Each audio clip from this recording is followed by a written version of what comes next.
Почитувани, добра вечер. Ова е Визави на програмата на ТВ Канал ВИС. Темата на вечерашната емисија е загадувањето на животната околина. Предизвик за научната фела, за институциите, но и голем проблем за целата заедница. Мој вечерашен гостин, соговорник е Томе Тимов, професор во Средното општинско училиште Димитар Влахов, но и активен граѓански активист во Сдруженијето Хорти Еко. Господине Тимов, добра вечер, добре дојдовте во емисијата Визави. Ви благодарам на вашата покана и задоволство ми што сум присутен на вашата емисија. Последниве месеци, може би и подолго, активно се занимавате со загадувањето на животната средина, особено од аспект на тоа како земјоделците со своите активности влијаат, но и како може да ги намалат тие штети на животната средина. Кои се вашите најпрво генерални согледувања од земјоделската активност и загадувањето? Значи, како председател на Сдруженијето Хорти Еко, во последните неколку години активно работиме проблематиката со загадувањето од земјоделскиот отпад. Сведоци сме, значи, кога и да тргнеме, каде и да тргнеме, значи во сите населени места, се соочуваме со диви депонии и тие диви депонии најчесто се во населените места кои создаваат една неубава слика, така како за местното население, така и значи за туристите кои доаѓаат во нашиот крај. Проблематиката е сепак на многу високо ниво и мораме да укренеме алармот затоа што ваквата слика создава едно непријатно чувство, но и проблем за самите нас граѓаните во кои живееме во тие населени места. Се почесто, значи, се соочуваме со таа проблематика и ние како организација активно сме вклучени во делот на подобрувањето или едукацијата на местното население како да се справи со тој градинарски отпад. И што конкретно можете да превземете вие како граѓански организации во насока на едукација и превенција? Ние како организација работиме, значи, во последните неколку години на неколку проекти кои се финансирани, значи, од страна на Civica Mobilities. Исто така, значи, од Институтот за комуникацијски студии и Македонското еколошко друштво на неколку проекти и овие проекти ни е целта на кој начин да се справиме, значи, со тој градинарски отпад. Кои се начините? Ние како таргет група ги земавме, да кажеме, во проектот од Civica Mobilities кој е финансиран. Тој проект се нарекува од градинарски отпад до црно злато. И тука најчесто, значи, ние утврдивме дека направивме едно истражување во 4 општини во општина Струмица, за да видиме фермерите колку се запознаени во делот на компостирањето. На кој начин тие се справуваат во делот со тој градинарски отпад, дали тој градинарски отпад го заоруваат, дали тој градинарски отпад го палат, дали тој градинарски отпад го фрлат во депониите или тој градинарски отпад го компостираат. И што е резултатот од истражувањето генерално? Генерално, значи, од ова истражување ние увидовме дека многу мал дел од фармерите го компостираат тој градинарски отпад. Тој отпад најчесто завршува во депониите или пак го спалуваат, што сепак предизвикува еден сериозен проблем во делот на општеството, затоа што имаме сериозни проблеми во делот на аерозагадувањето. Значи, затоа што сведоци сме посебно во делот кога имаме жетва со полјоделските култури, после завршувањето на жетвените култури, голем дел од фармерите ги палаат страништата. Но тоа причинува огромно загадување на амбиенталниот воздух. Покрај, значи, проблемите со аерозагадувањето, ние мораме да напомнеме дека фармерите поради недоволното едуцирање праваат огромни штети на почвата, затоа што со самото спалување они ги уништуваат и корисните микроорганизми во почвата и подолг временски период таа почва ја праваат неупотреблива. Ние мораме, значи, со нашите проекти и со нашите истражувања да земеме да обрнеме посебно внимание во делот на едукацијата на фармерите, да им ги укажеме кои се, значи, придобивките, доколку они правилно постапуваат во делот на управувањето со тој земјоделски отпад. Како ви реагираат земјоделците кога им велите дека имаат потреба од едукација? Дали се приемчеви? Дали сакаат да научат, да стекнат нови вештини? ние, значи, како во нашите истражувања во секојдневното работење, фармерите се, значи, спремни да ги научат тие нови технологии и односно да се едуцираат во делот на во тој дел.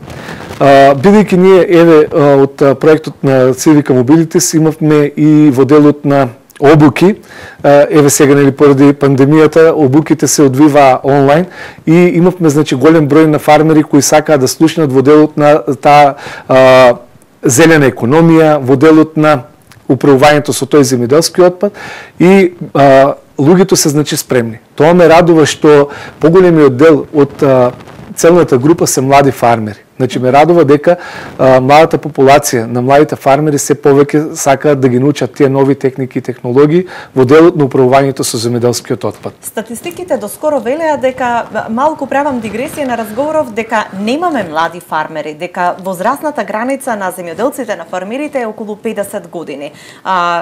Дали имаме, кои се мотивите на младите да влегуваат повторно во аграрот како бизнес? Ние, значи, од нашето искуство, се повеќе и повеќе, значи, сведоци дека многу мал дел од младите луѓе сакаат да ја работат таа професија, но за среќа имаме се уште, значи, млади фармери кои ги продолжуваат своите активности. Во делот на градинарството или во делот на одгледувањето животни? Во делот на градинарското производство, значи, Струмица можеме да кажеме дека е еден од најголемите градинарски региони во Македонија и Струмичкиот регион е фокусиран посебно во делот на градинарското производство и тоа е, значи, една традиција дека младите ја наследуваат земјата и се уште, значи, работат и функционираат.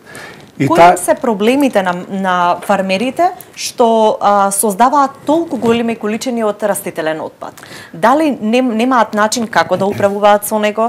Дали е премногу тој отпад за компостирање, еве кога станува збор за непродадени, да речеме, еве спомнавте пред да почне емисијава дека сте виделе огромни депонии со зимска зелка. Што може да направат? Дали тоа не го знаат или немаат услови да го преуредат тој отпад во нешто корисно?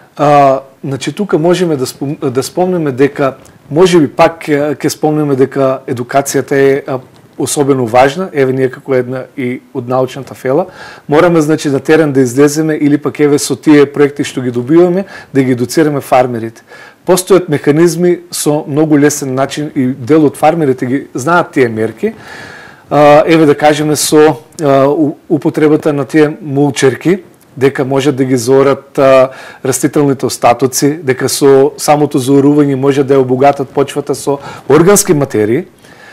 Не е начин на спалувањето, еве да кажеме, на гранките од овоштарството, не е начин остатоците од градинарството да земат да ги фрлат надвор од своите ниви, туку со одредени механизации можат да ги зорат во површините, дека ја враќаат, значи, таа растителна маса повторно во почвата и дека ја обогатуваат почвата со одредени хранливи материи и ја подобруваат микрофлората на тој начин.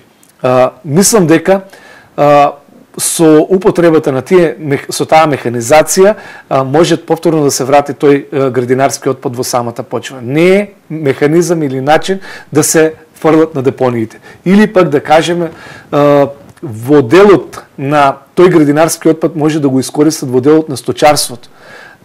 Бев сведок, еве, последните неколку дена да посетам неколку населени места, да видиме дека имаме фрлено остатоци од пченка, дека може тие остатоци од пченка да се зорат во површините со тие лушпите со тие мулчерки, или пак да се искористат во делот на сточарското производство.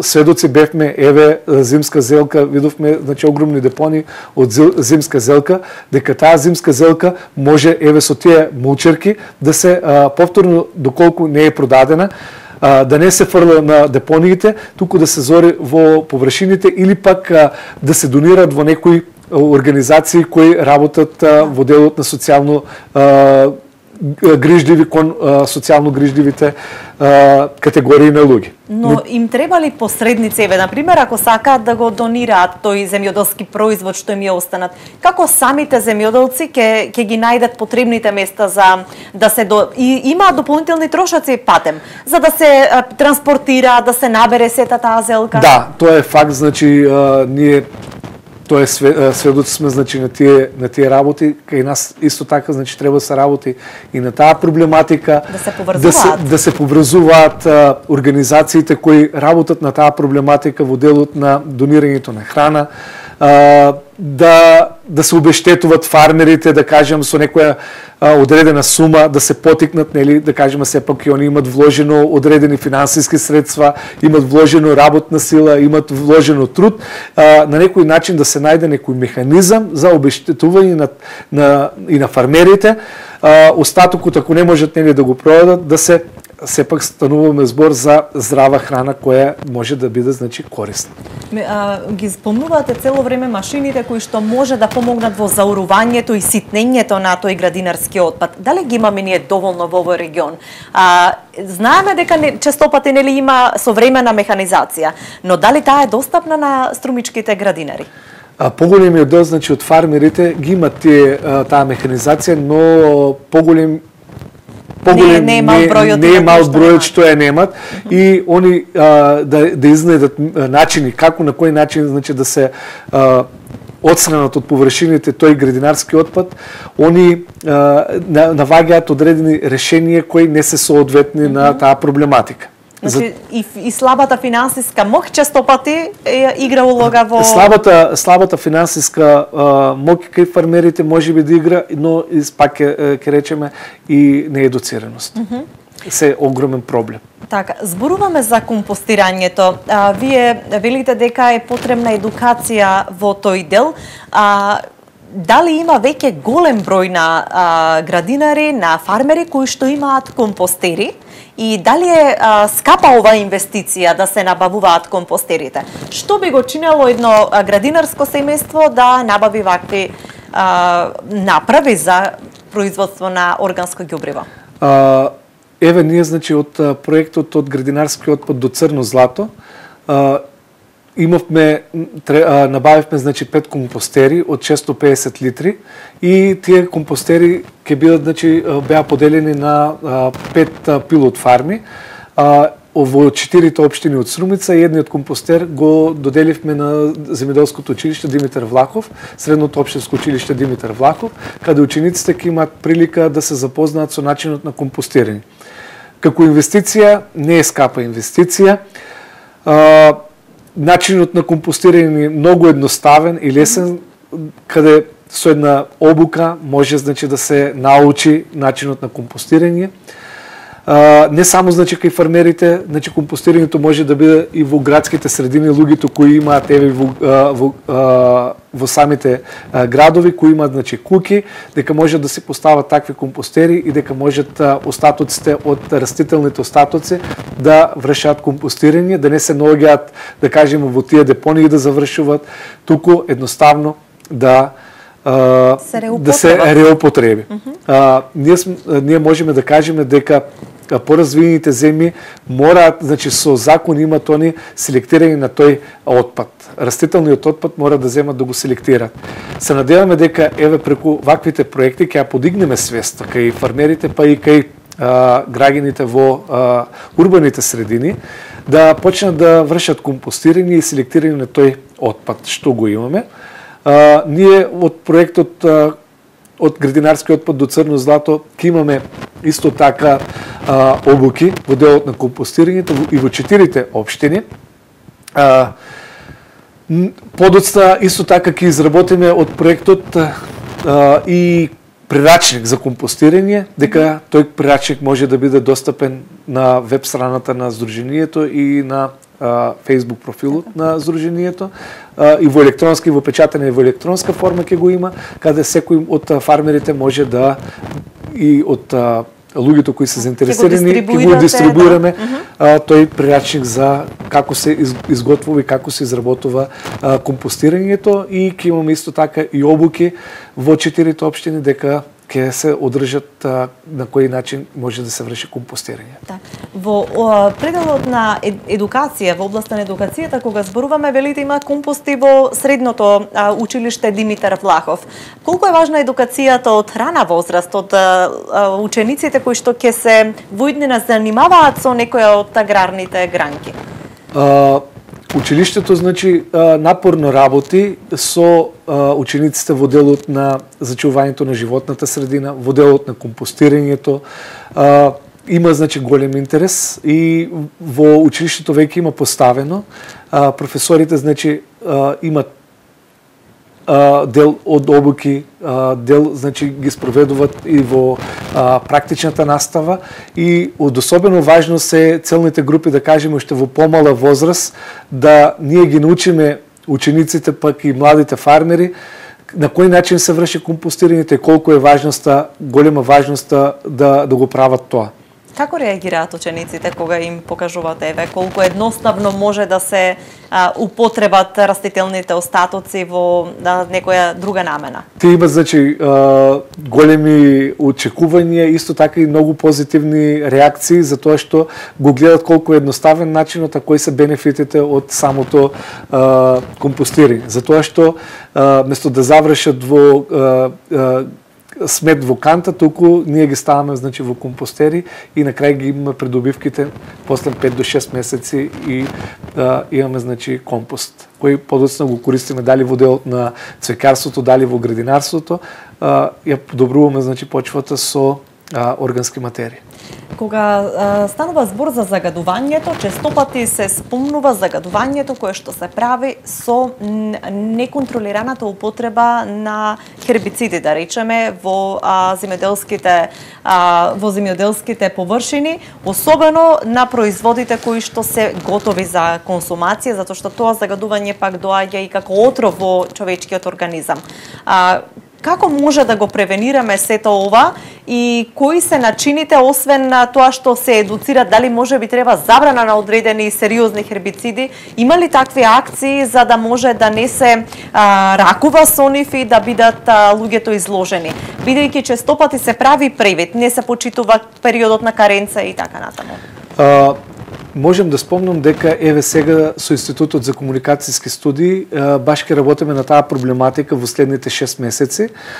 Станува збор за проект Заштита на животната средина, предизвик за младите генерации, каде ке работиме на проблематиката на добрите земјоделски пракси.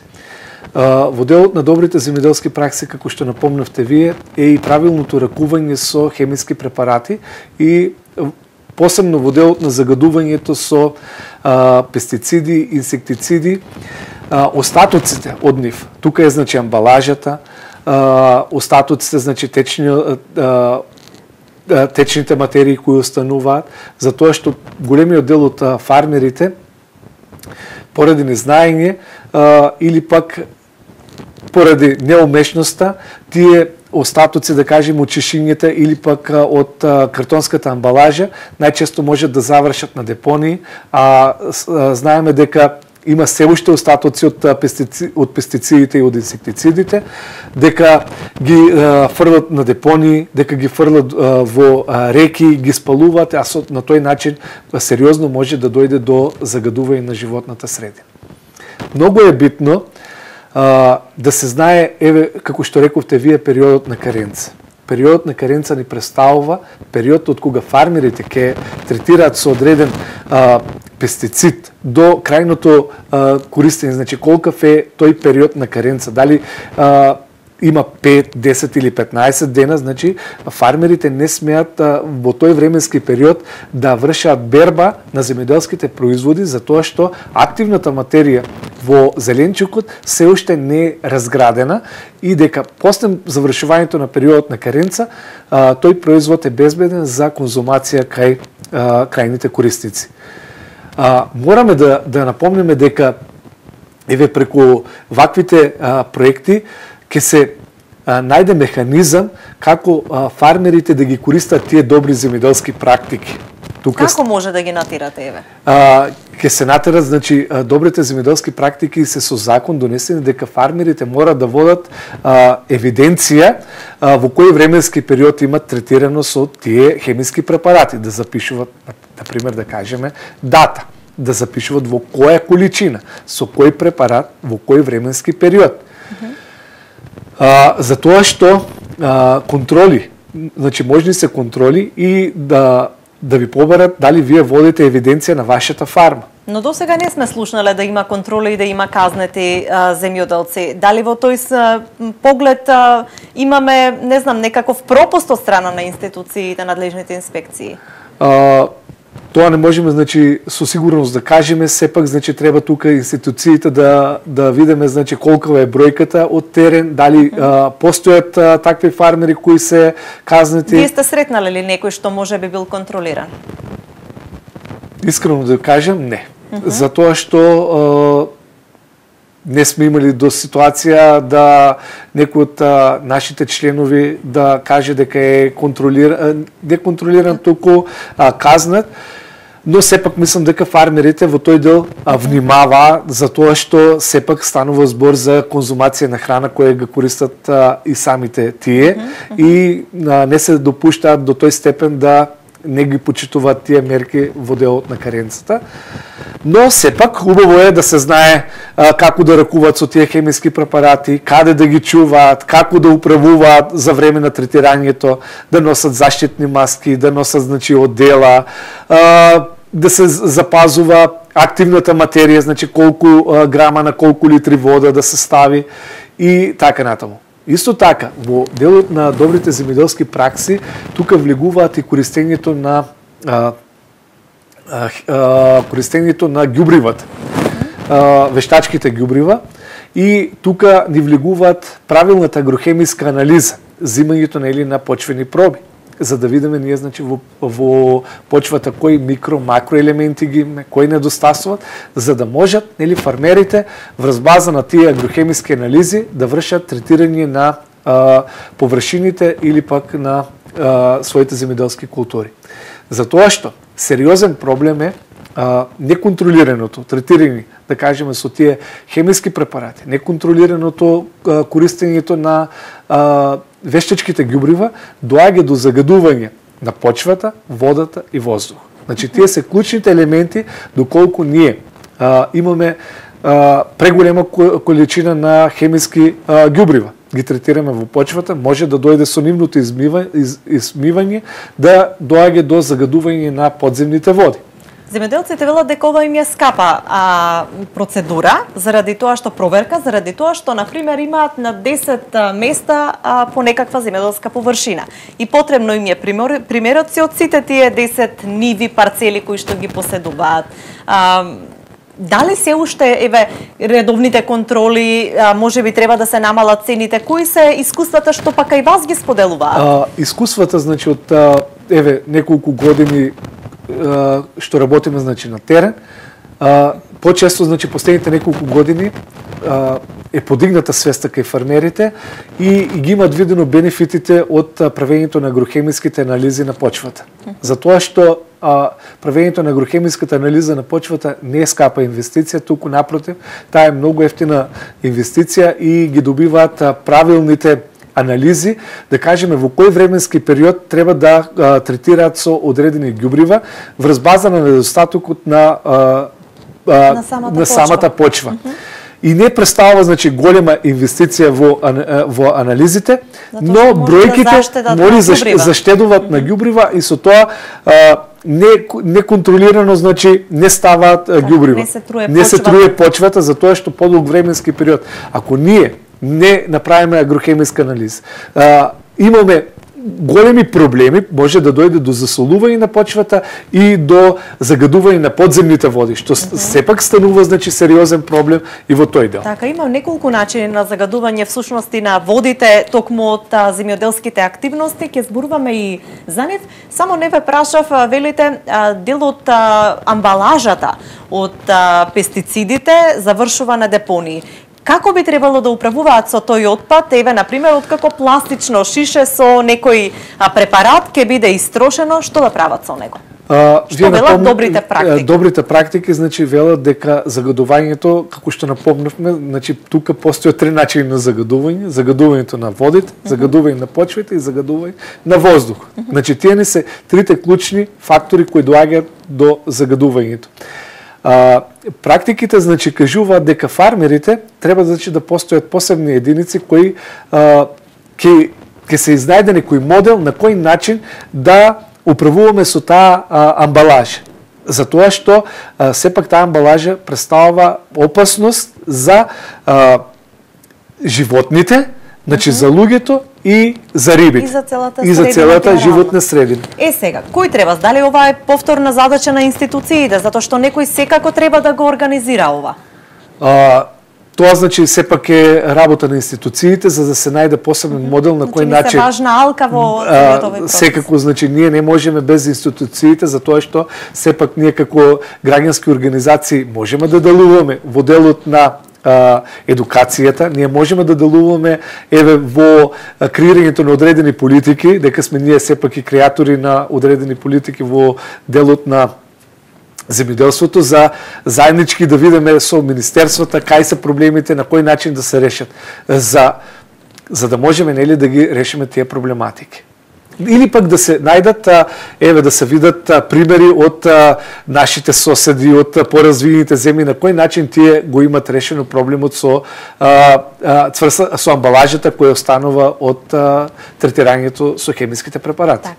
Зборувавме нели за загадувањето на водите и спомнавме дека неконтролираното прскање може да ја загади и почвата, неконтролираното ѓубрење, потоа неуправувањето со амбалажата. Меѓутоа и фармите се голем загадувач на водите, на реките. На кој начин да објасниме? Затоа што на многумина им е нелогично како може фармата или пак да речеме сточарската фарма за која што знаеме дека и ѓубриво е кое што се користи за почвите да биде и загадувач. Тука значи фармите може да бидат основен загадувач за тоа што доколку не постојат посебни базенти каде се складира тој течниот измет од животните, за тоа што ако се оставаат да кажеме арското ѓубре на одредена површина, за да истече може да дојде до загадување на подземните води. Значи постојат посебни механизми дека со употребата на течниот измет што е од фармите може да дојде до загадување на подземните води, тоа е единствениот фактор, дека мора посебно внимание. Имате ли вака некаков увид? Дали некој од фармите во овој регион имаат такви течни базени? Имат. Значи во Струмица има поголем дел од фармите, да кажем, поголемите... Не е комплетно оставено на случајност. Не е ставено на случајност, затоа што Министерството за животна средина вршат, мислам, контроли и имат посебни мерки каде на кој начин треба да се управува, значи, со тој отпад од сточарството. Но поголемиот дел знаат дека метанот исто така представува сериозен проблем, баш од течниот измет од животните представува сериозен проблем за животната средина, за озонската дупка и така натаму. Но мораме да спомнеме дека ако сакаме ние да имаме органско производство, арското ѓубре е еден од основните фактори во делот ресурс за потребно е, значи, арското ѓубре е посебно важно, да кажеме, во образувањето или во структурата на почвата, за тоа што се подобрува структурата на почвата со органски материи. И сега кога го спомнуваме тоа органско производство, во овој регион се случува голем проблем, заради тоа што од една страна имаме конвенционално производство, а од друга страна имаме обиди за органско производство, но тоа е се на мали површини. Факт е дека окрупнувањето се уште е процес кој што овде не помина успешно и дали фактот, низ разговорите, дали фактот дека одреден производител на мала површина тешко може да ги исполни условите за органски производител, ги поттикнува да ги окрупнуваат површините и мислите ли дека можеме да го заокружиме тој процес? Органското производство од 2000 година, значи во Македонија почнува, значи, да се покренува таа постапка за органско производство. Мислам дека во Македонија бројката е над 650 органски производители. Таа бројка, значи, расте. Не во забрзано темпо, но сега трендот се повеќе се насочуваме кон тој дел. Но тоа се генерално овоштари, пчелари, а немаме некое градинарско производство на поголеми површини. Тоа е факт дека немаме, но мислам дека трендот сега во последно време сите луѓе бараат, да кажеме, органско производство, дека тоа производство не е третирано со хемиски препарати, дека тоа производство не е третирано со вештачки ѓубрива, дека тоа производство гарантира дека е одгледувано, значи, по сите стандарди и прописи, затоа што органските производители подлежат на сертификација, на сертификационни куќи, дека они имаат најавени и ненајавени контроли на нивните фарми и дека се земаат примери од нивното производство за да се видат дали во тие производи има остатоци или резидуи од пестициди или пак од вештачки ѓубрива, дека тука строги се контролите.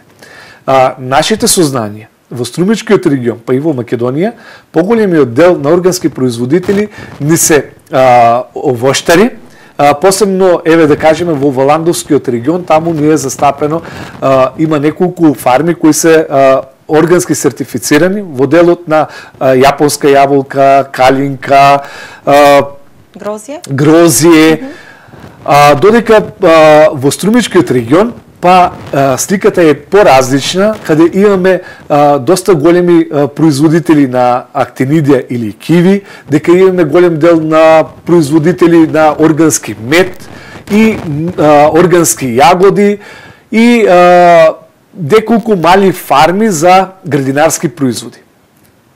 Знаеме дека Струмичкиот регион е огромен регион, дека интензивно се занимава со земјоделски градинарски култури и многу потешко да се запазат тие регулативи и тие мерки кои треба да ги исполнат фармерите. Затоа зборуваме дека не е исто, да кажеме, во Беровскиот регион, каде многу малку има градинарско производство, тука кај нас површините сепак се мали, комшиите дека одгледуваат, они си го одгледуваат на конвенционален начин. Не можеме ние да земеме да одгледуваме на органски начин, а до нас површините се на конвенционален начин. Има сепак и одредени прописи и стандарди што треба да ги запазат фармерите, на колкова просторна оддалеченост треба да бидат, значи, Токму фармите. Затоа го спомнав окрупнувањето како еден од начините да се обезбеди поголема површина која што ќе може да се организира. Мислите ли дека тој процес е возможно кај нас да се спроведе без асистенција посериозна на институциите, заради тоа што тешко би се можеби договориле меѓу себе земјоделците? Укрупнувањето или консолидацијата на земјоделското земјиште имаше неколку обиди, колку што знам. Обидите беа, значи, и во Радовиш, и во Струмица, и во Битола. Сепак треба време. Значи, кај нас, дали станува збор, тоа е, да кажеме, традицијата на луѓето, дека таа површина е од неговите родители, малку се и емотивно, значи, врзани за одредени површини, но сепак мислам дека треба да се работи на таа проблематика, затоа што кај нас во Струмица, па и во Македонија имаме многу расцепкани површини и немаме големи парцели, дека и самите фармери им е на нив потребно од една до друга површина да одат, да ги обават своите земјоделски активности, им е потребно поголем временски период, не можат да вклучат поголеми механизации, да кажеме кога станува збор ако на еден фармер површината е 1 хектар, 2 хектари, 3 хектари, дека може да вклучи поголема механизација, кај нас, кај фармерите, проблемот е, да кажеме, расцепканоста на тие површини. Но се надеваме дека, еве, работењето со фармерите, успешните примери, многу е битно да имаме успешни примери. Затоа што ние сме научени да видиме, значи, успешен пример, па и ние да го примениме. И мислам дека во тоа и ќе успеат луѓето. Со успешните примери ќе бидат, значи, потик и другите да го направат тоа. На терен сте со земјоделците, работите, ги едуцирате, соработувате со нив. Како земјоделците според вас се справуваат со последиците од ковид пандемијата? Како им влијаеше во обавувањето на активностите, во продажбата на производството? Ковид пандемијата, еве да кажеме, веќе една година од присуството на COVID-19 ги погоди дел од земјоделците, затоа што, да кажеме, 2020 година, кога се појави пандемијата, одредени фармери имаа веќе отпочнато со своето производство, дека мора да изнаемат работни сила. Имавме, значи, соочени со карантини, дека фармерите мораа да вадат потврди или дозволи за слободно движење на површините. Тоа им на дел од фармерите им представуваше огромен проблем за изноѓање на работна сила да работат на своите површини. Втора проблематика беше затварањето на одредени пазари во Македонија, каде беше отежнато движењето на откупувачите, да кажеме, да дојдат од Скопје, да земат роба од струмичките села. Затоа што сепак пак представуваше проблем движењето, дека ние бевме соочени со ограничување на движењето на терен. Имавме огромни проблематики, да кажеме, во делот на продажбата на пролетната зелка. Во тој временски период, кога имаше берба на пролетната зелка, бевме сведоци на затварање на границите, ограничено движење на камионите и шлеперите за продажба во другите земји. Фармерите, значи, земјоделците се соочеа, значи, со огромни проблематики во одреден временски период. Понатаму, значи, ситуацијата се стабилизира, но се надеваме дека ваквиот тренд нема да ги погоди и 2021 година. Ние работевме на една проблематика, тоа беше дигитализација во земјоделското производство, финансиран, значи, од Г1 програмата од општина Струмица, и на таа работевме, значи, 6 месеци на таа проблематика, како фармерите да се справат со пандемијата, значи COVID-19, и тука се изработи една веб платформа наречена Зелено пазарче, каде фармерите можат своите производи да земат да ги огласуват онлайн и да можат купувачите да си порачат. Кај нас, значи, пак ќе кажем дека се уште немаме ние таа култура за онлайн пазарење, но со текот на времето мислам дека се повеќе ќе станува тренд на пазарење. Па еве и со земјоделските производи. Работевме, значи, исто така бевме сведоци и на во временски период кога фармерите мореа да одат да ги пријавуваат за субвенции. Значи да чекат редици во Министерството за земјоделие, се изложуваат на ризик, за да одат, нели, да чекат ред да ги пријават своите земјоделски површини во делот на субвенциите. Ние работевме на една онлайн платформа, за тоа што можноста е и фармерите и сами да си аплицираат за субвенции. Значи постои таква можност дека сами може да аплицираат за субвенции. Ја користеа ли? Не сме сигурни за тоа што еве од оваа година тие мултимедијални видеа се изработија во ноември месец и тие мултимедијални видеа може, значи, да ги најдат и тоа бе едукативни содржини. Тие се, значи, мултимедијални видеа на кои се дава чекорите како да се како да се аплицира сам од дома за субвенции. Така. Значи да не се чекат редици пред министерството, туку тие се чекори и за тоа исто така, значи, тие чекори ги има и на веб страната на платежната агенција и на Министерството за земјоделие. Но ние преку тие мултимедијални видеа беа дадени чекорите како фармерите сами да се аплицираат за субвенции. Исто така работевме на една друга проблематика. Тоа беше проблематиката за едукација на фармерите за користењето на тие електронски алатки, онлайн алатки, на кој начин како да пребаруваат, како да ги најдат потребните информации во делот на Министерството за земјоделие, платежната агенција, Агенцијата за поттикнување и развој на земјоделието, како, значи, да најдат одредени земјоделски организации, како да најдат помош. Значи, преку тие онлайн обуки и алатки како полесно, значи понатаму да им служат. И имавме исто така одредена активност од значи од самиот проект дигитализација во земјоделското производство и изработка на водич за правилници од куќен праг. Што е тоа од куќен праг? Од куќен праг со кои прописи и стандарди треба фермерите да ги исполнуват кога ги продават своите земјоделски производи, дали станува збор на пазар или пак од дома.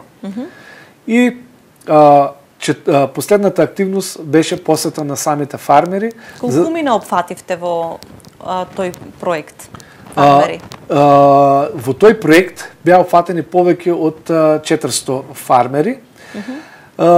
Но тие сепак, да кажеме, мултимедијални видеа се прикачени и на YouTube, ги има, значи и на веб страна.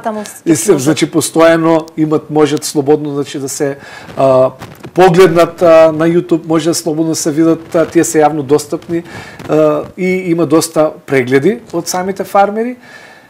Така да се надеваме дека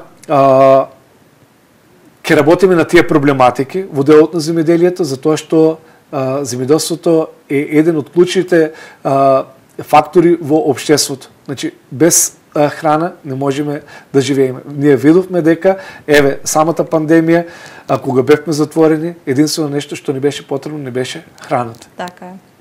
Ви благодарам многу за разговорот, споделивте интересни информации и да се надеваме дека сите овие активности навистина ќе влијаат на едукацијата, на кревањето на јавната свест и намалување на загадувањето во околината во која што живееме.